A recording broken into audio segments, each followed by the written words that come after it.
Kevin Hoare, and I'm here with my intrepid co-host here on Tuesday, David Darnell. And David, welcome. Happy Tuesday. Yeah, Um, end of election week to everyone except uh, the Democrats and those Republicans that didn't vote.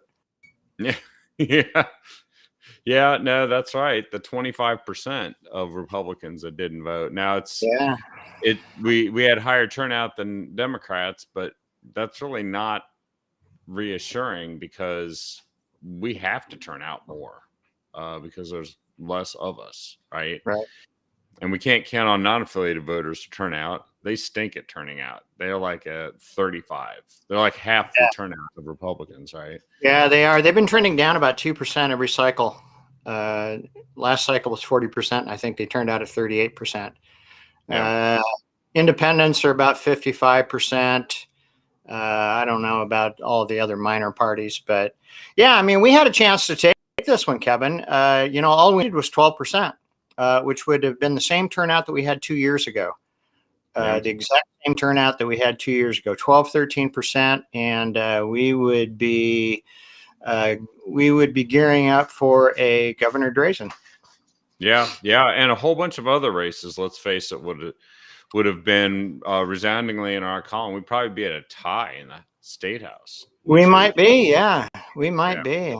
Yeah. I Yeah. mean, So I heard you last night. You did point out. I mean, we're in there were a lot of close races, a lot closer than we're used to seeing in Oregon. So it wasn't we quite, did well. yeah. We did well in Oregon. We did well. We picked up a congressional seat and we got rid of the supermajority. That's good. That's good in a state that's D+10. I mean, that's damn good. Yeah. We And won.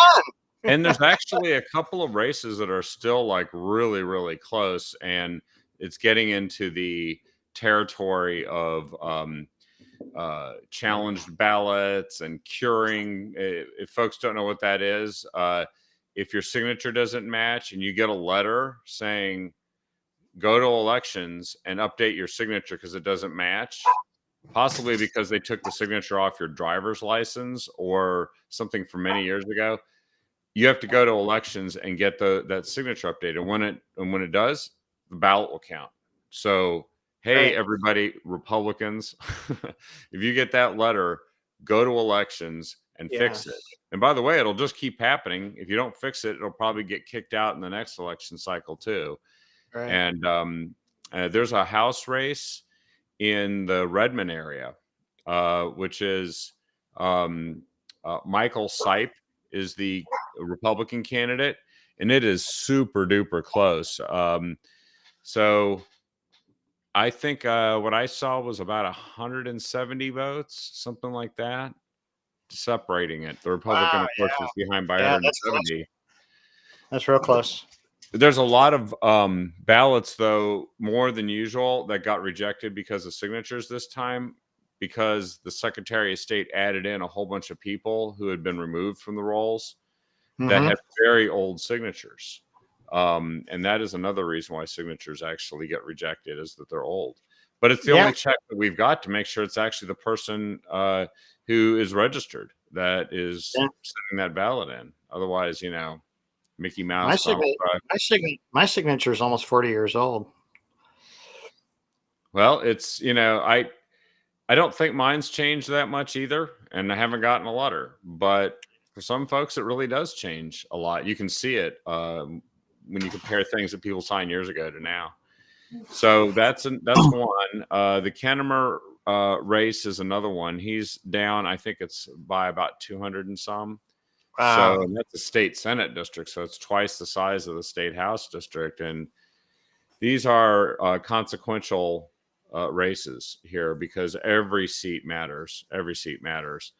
Yeah. It just goes to point out that every vote matters.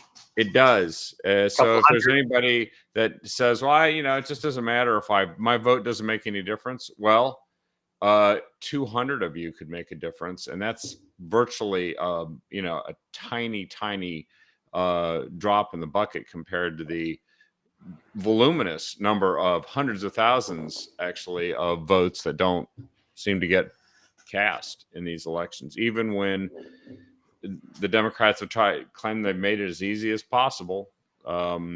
You can literally fill out the ballot and then almost just throw it at a mailbox and it'll somehow get to elections. Yeah, no stamp, no nothing. Which now, I would actually say that the tremendous volume of negative ads that were run by Democrats in the closing 10 days, and there were a lot. I mean, Tina Kotek, I think, must have had 3 negative ads running at the same time, attacking Christine and claiming it was worthless to vote for Betsy. So come on home to the Democrat Party where we'll just deliver the status quo right back to you, which you said you hated, but okay. We can't have any MAGA Republicans running anything. And, we're the devil, We're the devil, and we need your vote. And the devil is the operative word, just like the economy is strong as hell. Hell is the operative word. We're going to find out just how hellaciously the economy is going to be here in the coming year. It is not heading in a good direction. Doesn't seem to be. But guess who's not telling you this? My industry segment sure isn't flourishing. No, and the media is not going to tell you, because if it can't hurt a Republican, they're not going to tell you that this is happening. Right. They're going to just say, hey, everything's peaches and cream. Yeah. And, well, it won't be. Not based on a lot of the trends and the leading indicators that you can see in the economy. People see it in front of them, even if the media is pretending it doesn't exist.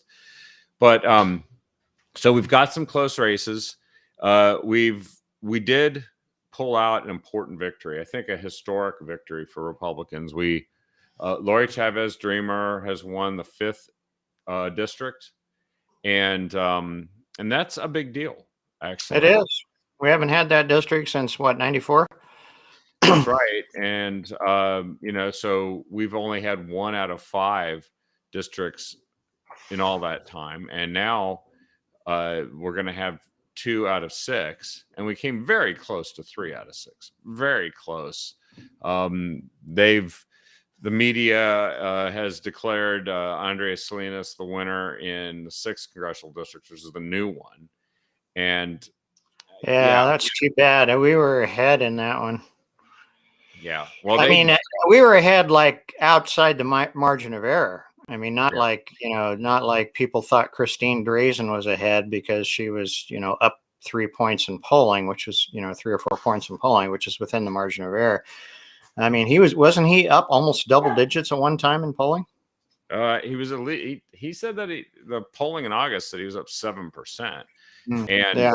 And I think that is about where it was. The problem is, in order to win, not only did they abandon the 5th district and decide that Jamie McLeod Skinner was such an awful candidate, which she was, that she couldn't win. They sacrificed her. They sacrificed her in order to make sure they won the 6th district. But the real key to that race was Andrea Salinas running ads that were entirely false. Made a false claim about some kind of drug conviction, which never happened. And she repeated it. She doubled down on it. And I understand she may be facing I don't know if it's a libel or slander, but it's a lawsuit. It's also illegal under Oregon law to knowingly tell lies about a candidate for office. Now, I don't know if that's going to stand up to constitutional scrutiny. I wonder, but it's on the books. And you bet that if it was a Republican saying complete bold-faced lies about a Democrat, and then the Republican one, you can bet the entire media would be calling for an instant prosecution, and it would be done in no time by the Attorney General, for sure, right? Oh, yeah. I mean, when the Republican Party sent out text messages urging people who were inactive to activate and vote, the media, the Attorney General came out and said that it was some sort of voter suppression. Oh, Secretary of State, actually. Or Secretary of State, so some sort of voter suppression scheme. And the media picked up on that, and Oregon Republicans were stopping people from voting when we were actually just trying to get more people to vote. Well, and I remember vividly when this came out, and it was Jeannie Atkins, the former Democratic Party chair, who was Hmm. the Secretary of State. Right. She became the Secretary of State when Kate Brown, the Secretary of State, became governor because of Kitzhaber resigning. Right. And she went on TV and said that exact thing. She accused the Republican Party and the chair at that time of voter suppression. And then when they realized, oh, wait a second, yeah, actually, that's a lie. We can't say that. So I guess, oh, it went away. You couldn't find the video, literally disappeared from my screen um, in the middle of the election time. And I think that they narrowly escaped being held Yeah. accountable potentially for that.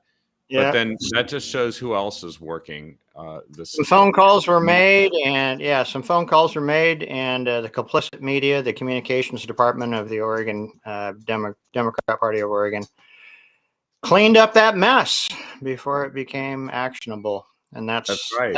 that's how we live in Oregon. We have a As mess in aisle 3. Yeah, Call KATU or coin. I think it yeah, was coin. Make it go away. It's yeah. gone.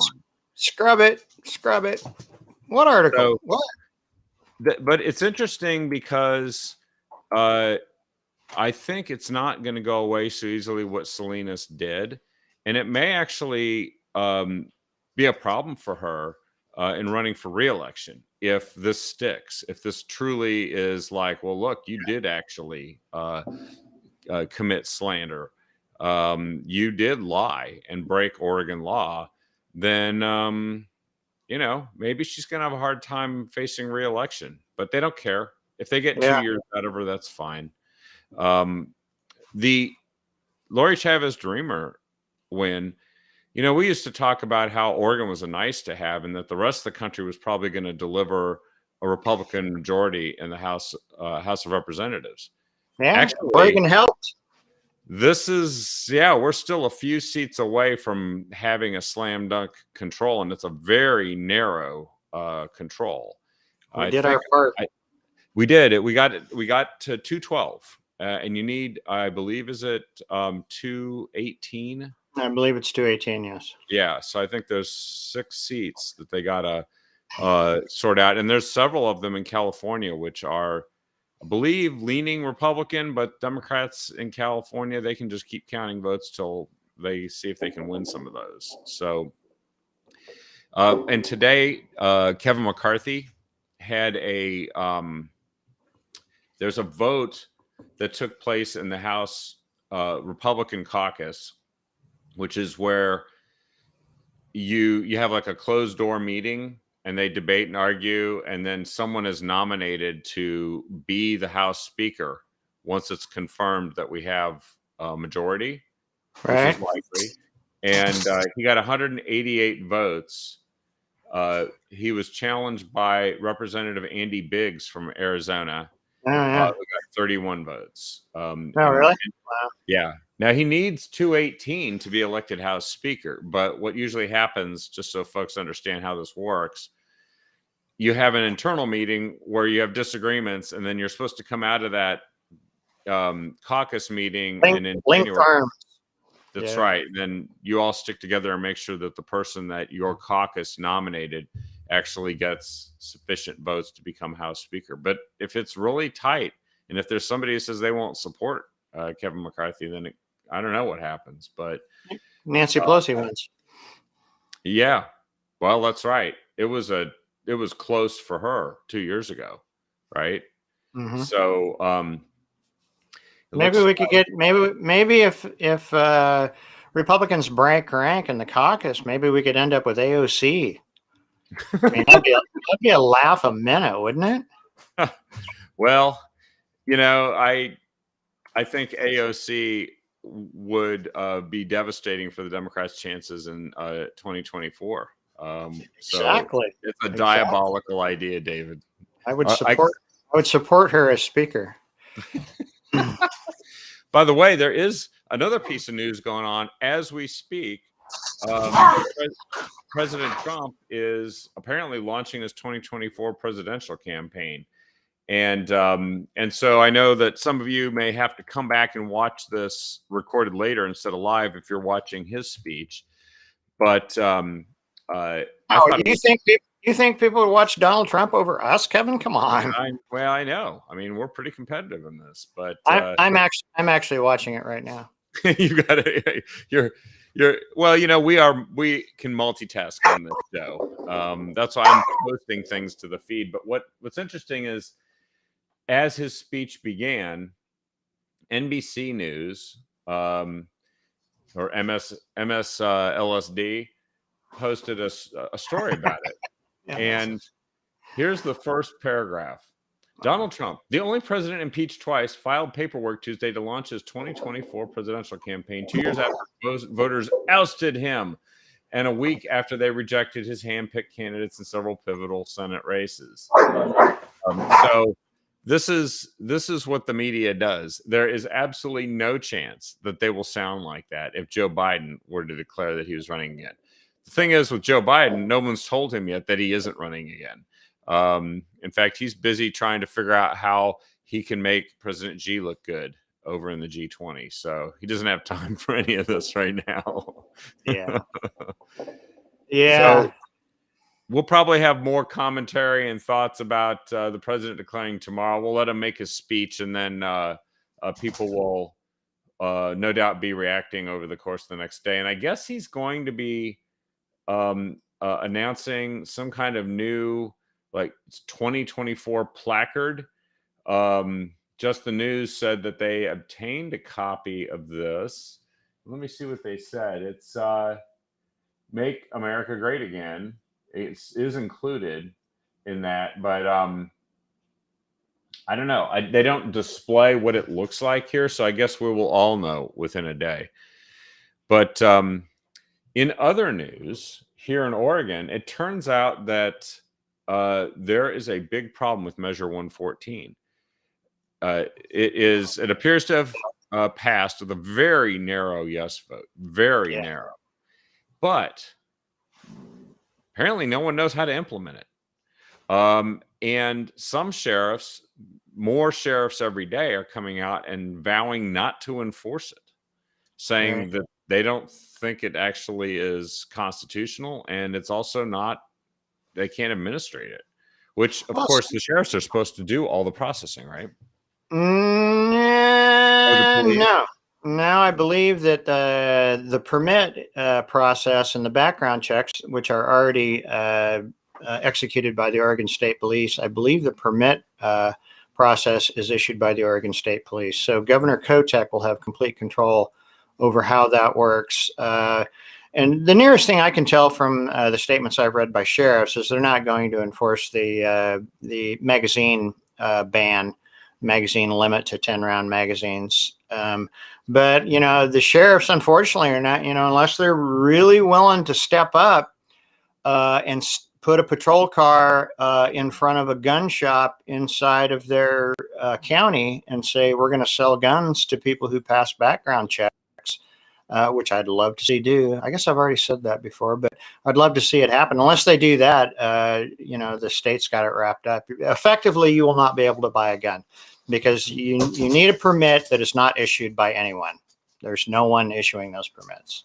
Well, and we know that the net effect, which the people who came up with this ballot initiative think it's a great idea, which is to drive retail gun sales out of the state because they can't possibly stay in business with this kind of administrative process. But here's what the Jefferson County Sheriff Jason Pollock said. He said he considers Measure 114 a violation of the United States Constitution.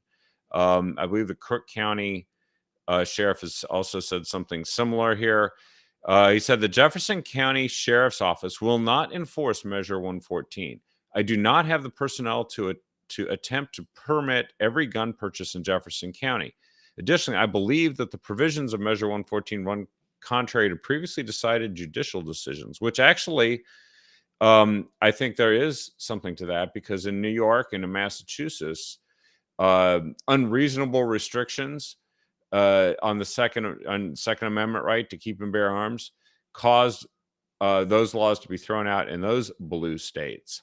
But my understanding is that the sheriff's offices are just like with concealed carry permits, are supposed to be the ones administering all of this.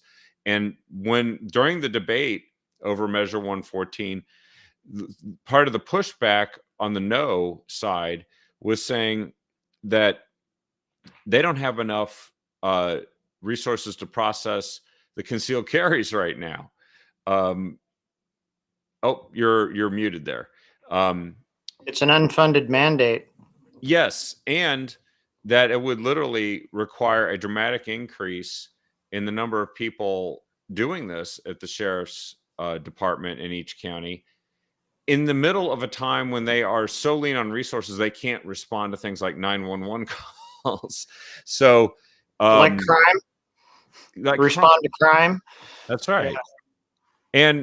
And those and this is going to impair the ability of people to protect themselves when the sheriffs can't actually respond right now to these calls. So it's a double whammy. And then they also added banning large capacity magazines will only turn law-abiding citizens into criminals, which that's true. And so he said, our poor sheriff and our poor cities that are struggling to provide public safety, which I think needs to be number one for our county. It's a slap in the face, really. That's the best way I can put it. So there are some pretty. I know that Lynn County mainly talked about that. Sheriff talked about the gun magazine capacity, but some of the sheriffs have gone further, and these are counties that voted overwhelmingly no. Jefferson County and Crook County, 80-20 in Crook. Jefferson 70-30 voted no on this measure. So right. I think that these sheriffs are on pretty solid ground to say, I represent the people of this county, and I'm not devoting resources to enforcing this. Right. Well, I wonder how that's going to work out in practice, because I do believe the Oregon State Police is the one who does background checks. So I don't know what kind of, there's, the state of Oregon is notoriously, all of the agencies in all of the interactions that I've had with them. And I'm in a heavily regulated industry, and I have to deal with a lot of them. They're notoriously disconnected with each other. So I'm not sure if the background check, which has always been part of purchasing a gun and is, still required with this measure, I don't know if that's contingent upon a permit or not. I mean, I suppose if the permits are issued by a county, if the county sheriff, who is elected by the people in the county, says, hey, I'm not issuing these permits, as far as I'm concerned, anybody can buy a gun, and somebody goes into the gun in the county, and in this county, whatever county it is, and goes to purchase a gun and asks for a background check, I'm not sure how that works. I don't know that if there's any check mark on the background check that says, yes, this person has a permit. Certainly the gun dealer could be prosecuted, by the state, but I would hope that the sheriff would protect him from that. Well, this, let me see, there's a guy named McKenna. What's his role here? Liz McKenna, legislative chair for Lift Every Voice. Offered some clarifications of what they believe to be the case with the implementation of Measure 114. They said, we're hopeful that the permitting process would be able to be in place, mainly based on the fact that there's a current process for concealed handgun licenses that's very, very similar. So they plan to duplicate that process. However, she went on to say that if the gun buyer database that is part of Measure 114 is not ready to operate, the Oregon State Police can request an extension to continue working on it. So this is all based on a database that the measure requires that be established statewide, that they'll maintain a list of these permits on an ongoing basis. And so they're essentially going to make it so that everybody has to go through a process similar to concealed carry to own a firearm at all. The Oregon Hunters Association has reacted to this. They were told they said that it could be more than a year before permits are even offered. And they said, as we see it legally, when this is signed into law, they can no longer sell firearms until you have a permit to purchase. And you can't get a permit to purchase until all of these rules and systems are in place. Yeah. And that's the policy director for the Oregon Hunters Association. Oregon State Police, in their financial input to the measure, stated they don't see permits being offered until 2024. So there's absolutely no chance, I think, that this measure can actually be implemented for probably a year, because you can't simply say, well, you don't get to have a Second Amendment until we get around to administrating this system. And that's probably going to buy some time for, I believe, a constitutional challenge on this as well. All right. Yeah, I think I would probably, if I were a younger man, I would probably go find a storefront over the Idaho-Oregon border and open up a gun store. Yeah. No, this is true. And it's going to be interesting to see how states deal with each other in this regard too, because the first thing that a friend of mine told me is, I guess I would probably just I would go order a firearm to be delivered to an address in Washington State and go take possession of it there. Right. Or Idaho or wherever. Yeah. So it's kind of like they're just going to cause people to, and by the way, it's not going to do a damn thing to the people who rely on illegal firearms, like the ones who are doing meth intents or gang members in Portland. This will actually do nothing ever to stop them from doing what they do. Zero. No. It hasn't yet. It won't now, and nor will it in the future.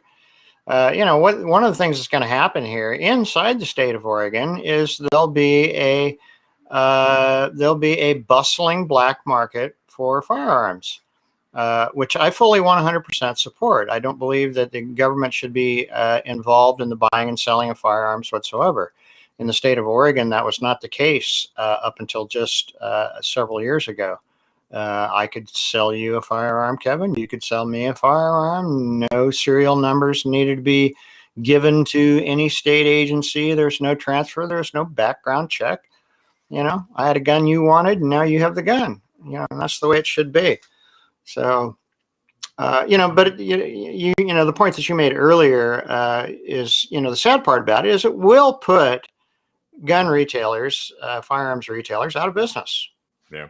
It's just not, Which is yeah. I mean, pawn shops will be able to, squeak by, and, there's a lot of firearms sold at pawn shops. But firearms only shops are going to have a really tough time. Yeah. And this is starting to feel a little bit like Measure 110 too, in the fact that people won't realize the real effect of this, and that the negative effect might happen faster upon people that are simply wanting to be able to protect themselves in cities that are in the middle of crime waves and police that don't respond in a reasonable amount of time, while the so-called benefits will be elusive because criminals don't follow laws, and this is not that mass shootings were already illegal. That's one of the key items here, is that the things that they say they're going to prevent from happening are already illegal. Yes. And the people murder is illegal. Doesn't matter Right. if you use a gun or not. And if you use a gun, it's even more illegaler. Yeah, that's right. And we've got a DA, like in places like Multnomah County, that don't intend to prosecute people for any serious crimes. So it doesn't even matter if you have gun laws. Criminals are going to run rampant. They're mainly aiming this at law-abiding people. And I think that folks are going to wake up to this the way they've woken up to what Measure 110 has done to spawn an opioid homelessness crisis that's engulfing our largest city and really starting to impact many other cities in the state. While the real intent that they claimed, the real benefit that they claimed for Measure 110 was that they were going to tax cannabis sales to pay for drug treatment, and they still haven't delivered that. So this is what we're going to do, is we're going to spend 2 years learning how stupid it is to even have this measure in the first place, and then people are going to talk about repealing it. because it's a failure. Yeah. And this, by the way, are the same people, if you want to look at state government's competence in delivering such a system, I hope that they remain too incompetent to do it. And there's reasons to believe that. The unemployment benefits, they sucked at that. They have constant IT problems, websites, phone systems. They can't even do that. And that's stuff that you usually contract out. And then, of course, they seem to be unable to offer drug treatment in the state that is #1 for meth addiction in the United States. And they have billions of dollars to do it, and they still can't do it. So, well, let's hope that the new firearm registry is implemented by the state of Oregon on some sort of computer system, because we know it'll just be a flaming pile of you know what. It's pretty much what it is, and then they'll have to abandon it and ask the federal government to create something for them. What is it? That's a familiar story. Yeah. Well, hey, so just a last couple stories here as we wrap up. By the way, I did want to mention earlier that the Democrat blame game has started over whose fault it is that they lost the 5th congressional district, and that is, I'm so glad to hear that. I hope they rip each other to shreds, because if they can't see how obvious it was that Jamie McLeod Skinner was a terrible candidate, and that she was basically a socialist that ran claiming in the primary that she was a progressive socialist, and in the general that she wasn't one. Right. What could go wrong with that election strategy? I'm just like you, and I'm just like you. Yeah, that's right. I'm a rancher. Like 6 years ago, she was hanging out in Santa Clara County in California. Yeah, I'm a rancher from California. Not that they don't have ranchers, but well, no, but that's suburban. That's like Silicon Valley. I'm a rancher from Silicon Valley. You know, big backyard. Exactly. And I did want to mention too that that Rudy Giuliani's criminal case was dropped by the feds. Really? And quietly, it sounds like. He's pissed, not because they didn't charge him with anything, but because they made him spend hundreds of thousands of dollars to defend himself. And he says he's going to sue them because it's basically a giant fraud what they did. And we've heard this story before. George Papadopoulos, the stuff that they did to what's his name, the guy who was the campaign manager for Trump in 2016. Yeah, Manafort. And they just try to destroy people. It's like the process is the punishment. Yeah, it's lawfare. It's not warfare. Yes. It's lawfare. Yeah, we'll just break you with legal fees and tying up your time, your reputation, and then we'll dump you. And then when we do dump you, we'll make sure that none of the media reports on it. And the media will continue to repeat the fact that you were being investigated for this when it turned out that there was nothing to it. That becomes the byline for every single person that gets treated this way. So more power to Rudy. He's still, I think, America's mayor and a great man. I like he's but you can see dripping hair dye and all. I like Rudy. Yeah, well, and he actually knew what to do about things like the crime problems we got now. It's not that hard. He took the most dangerous city in the world and turned it into the safest city in the span of his 2 terms as New York City mayor. And we could use some of that kind of ingenuity again and the common sense. New York City could. New York City has really regressed. Yep. Yeah, and even the mayor admits that it's regressed and says it's terrible. But he's seemingly unable to do anything about it because I guess he's just a little too woke, or maybe he's just not competent. But you know what his problem is? His problem is he has a city attorney who won't prosecute anybody, that just essentially decriminalized all these felonies. Said felonies are going to be misdemeanors, and misdemeanors are nothing. And so criminals just run rampant. They get cashless bail, so they're out on the street in no time. And so, gee, I wonder why it's so bad in New York City. And you know what? That's why it's so bad in Portland. There is good news in Portland. They're all victims of the Open Society School of Attorney Generaling and George Soros. Yeah. And so, I don't want to end on a down note, but I think it's something that we have to tell people that this has actually happened. So in 2019, before a lot of this crap that we've been dealing with and talking about happened, Andy Ngo was he's the reporter who was assaulted by a whole group of Antifa people years ago, and even has a lawsuit that he's filed with regard to that, civil lawsuit. But there was he was robbed and threatened and robbed by an Antifa guy named John Colin Hacker. 3rd-degree felony. He was on trial for that. He actually hit Andy Ngo, stole his phone at a gym in Portland, Oregon in May 2019. This guy actually claimed to be a journalist under the alias Full Revolution Media, or John the Lefty. And there was video of this attack. You can see in the video that he's actually hitting Andy Ngo. Then he steals the device and he shouts, "I'm going to effing break your phone." Then the guy tried to flee, and he got stopped by the gym staff. And so there's all this evidence. There's a video of the assault, and you know what the judge did? The judge found the guy not guilty. And this is Andy Ngo's comment. He goes, "This is Portland. They found him not guilty." So this is a problem. We have a justice system that's kind of fallen apart. It's being destroyed by people that don't actually believe in equal justice, or that criminals are the problem. They believe that criminals are the victims. And when you're talking about Antifa, you're talking about somebody that has turned criminal destruction, assault, into apparently a form of protest that meets with the approval of people like Tina Kotek and others. So now Andy's going to continue his civil lawsuit against the people who have attacked him. But, this is really disappointing.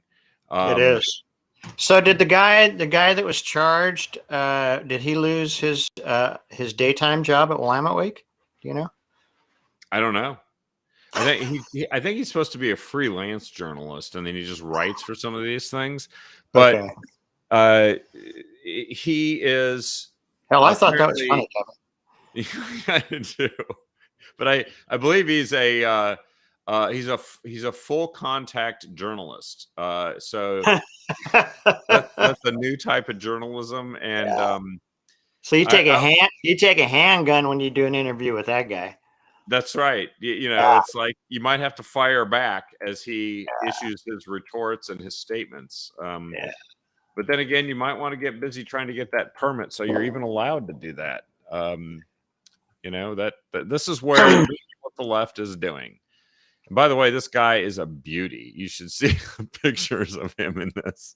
It's like he looks like somebody who actually enjoyed being involved in an assault of federal officers.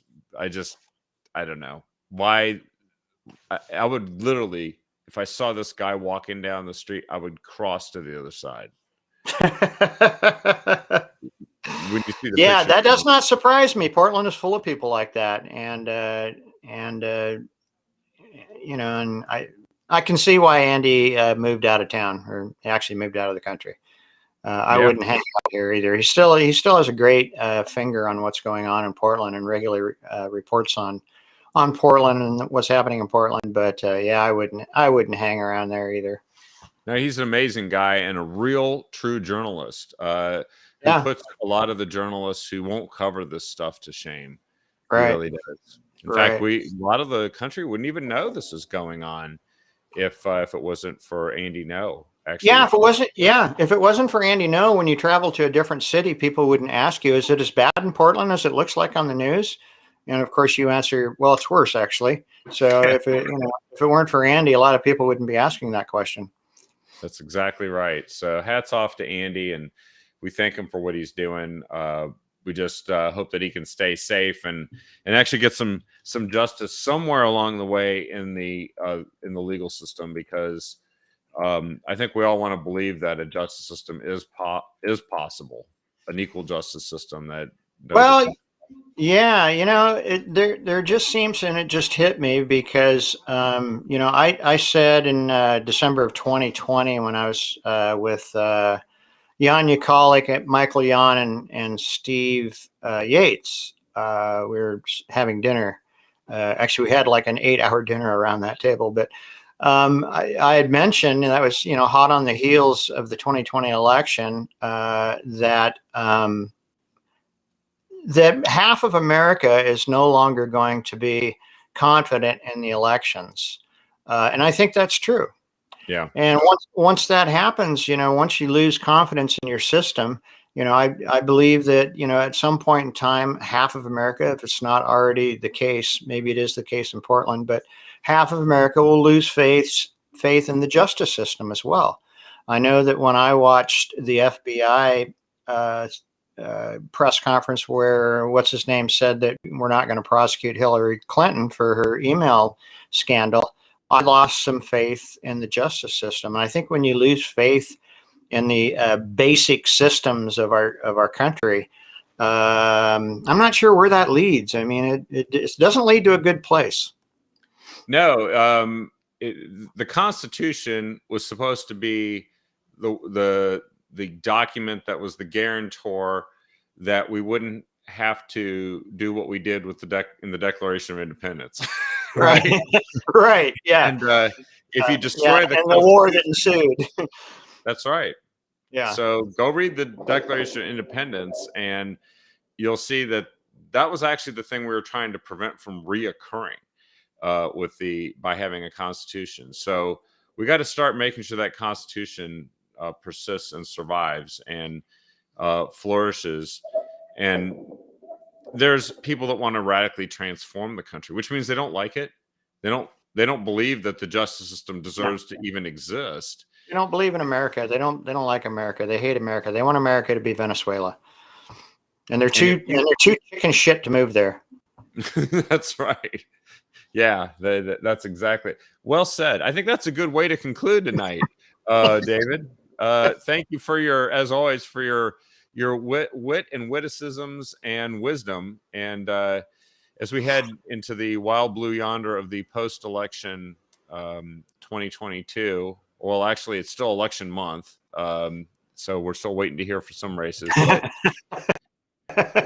But we've got a 2023 that's going to come up here, and battles galore. We've got to stay in this fight, everyone. I think that's one of the things is, look, some people just didn't do enough. They didn't cast a ballot. Yeah. But I had this conversation with Karen this morning, or I think it was this morning. I didn't do enough either, to be honest with you. I did not do. I voted. I made my pitches. I donated a smaller amount of money than I normally do in elections, but I just didn't do enough. I mean, I was thinking about it to myself. I'm thinking maybe I could have done more. But and then when, further along in the conversation, Kevin, you've been around longer than I have. And Sonny and I talked about this. You can go all out trying to get people to vote. Do everything far more than you have ever done in any preceding cycle, and still end up with the same 75% turnout and 88% turnout in a presidential year. It just, I don't know what the answer is, but the only thing I would say is I look to some of the examples of where states look like they were going to be a constant scrap and that you couldn't win, like Ohio and Florida, and look at what they are now. I think that we got to believe that is actually possible, even for Oregon. Something like what has happened in Florida. Florida, is a red state, and has a conservative governor, who delivered results, and now people say, I want that. Yeah. But a Republican has never won in Miami-Dade County, but this year, so yeah. So we'll take it. We'll take the example, and we'll keep holding it out there and believing that I think there's a way. But I also think we need to spread the gospel of getting involved and continuing to stay involved. And we need to get some younger people into this. It'll be an interesting topic as we try to figure out what demographics seem to be responding to the messages and understand what's going on, because I keep hearing from folks that apparently 20 to 35-year-olds, the ones that our friend Don like to say came straight out of the communist education factories, brainwashing factories. We got to figure out how to get them to start thinking, because they're going to be here long after we're gone. Yeah. And they will be they will be at some point in time, like us, the most dependable voting bloc. Yeah, that's right. And they'll have, kids, and they'll want to have a country that isn't a complete shit show. So we got to start helping them understand that and getting them engaged, because that really is going to make a difference. Well, it's been great being on here with you tonight, David, and I want to ask everyone to share this show with everyone you can, because we know that is actually one way that we can make a difference going forward. Inform people, give them the opportunity to hear some of the stuff that we said and the news that we talked about. Maybe in 2 years, there will be people that never thought they'd be involved in anything. And I've met some of them in the last 2 years that never thought they'd be involved, and now they are. Same here. Yep. Thanks, everyone. We'll see you tomorrow night on the Captive Audience. Have a good one.